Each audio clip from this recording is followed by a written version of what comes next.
हिंदू धर्म में शक्ति शब्द होता है, हम शक्ति से लड़ रहे हैं। अब सवाल उठता है वो शक्ति क्या है। मेरे लिए हर मां शक्ति का रूप है। माताओं बहनों, आपको मैं शक्ति के रूप में पूजा करता हूं। भारत की राजकीय शक्तियों के दुरुपयोग पर राहुल गांधी मोदी की बात कर रहे थे, लेकिन पीएम मोदी अपनी असली शक्ति ईडी, सीबीआई, इनकम टैक्स और प्रशासन को शक्ति न बताकर वोटरों के रिझाने की कोशिश की है। पीएम मोदी ने कहा है, मेरे लिए शक्ति माताएं एवं बहनें हैं। तो सवाल उठता है कि क्या राहुल गांधी माताओं बहनों के खिलाफ चुनाव लड़ रहे हैं? मोदी का ये दावा बेहद हास्यास्पद है। जब राहुल गांधी हिंदू धर्म में शक्ति शब्द का जिक्र करते हुए मोदी की असली शक्तियों को समझा रहे थे, तब पीएम मोदी ने बड़ी चालाकी से इसे धार्मिक शक्तियों से जोड़कर अपना उल्लू सीधा करने की कोशिश की है।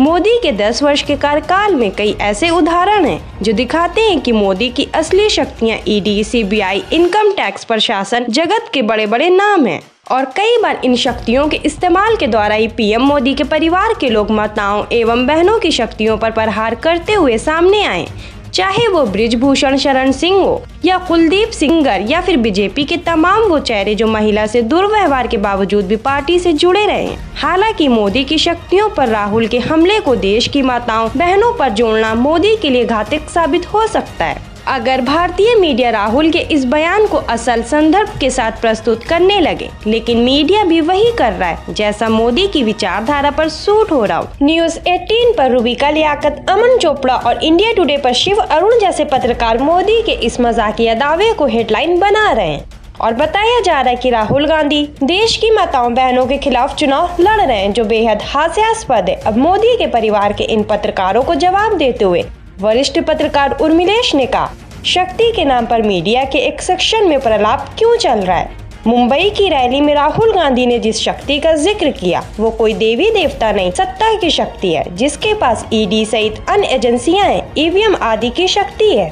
फिर बेवजह का बवाल क्यों? वहीं कांग्रेस की प्रवक्ता सुप्रिया श्रीनेत ने कहा, मणिपुर से लेकर हाथरस, कानपुर और दिल्ली तक की शक्ति स्वरूपा का शोषण करने वालों को संरक्षण देने वाली बीजेपी शक्ति पर बोलने के लायक ही नहीं है। एक खोखले प्रधानमंत्री के रिमोट कंट्रोल की कली क्या खुली है, साहिब सकपका गए। वहीं पवन खेड़ा ने भी कहा है, 10 साल जब कठुआ, उन्नाव, हाथरस में आपकी पार्टी बलात्कारियों के पक्ष में मोर्चे निकाल रही थी, तब शक्ति की उपासना की याद नहीं आई। आपको जब मणिपुर में महिलाओं को निर्वस्त्र कर दौड़ाया गया, तब कौन सी शक्ति आपको चुप रहने के लिए कह रही थी? जब महिला पहलवान सड़क पर बृजभूषण सिंह के खिलाफ प्रदर्शन कर रही थी, तब आप किस शक्ति की उपासना कर रहे थे?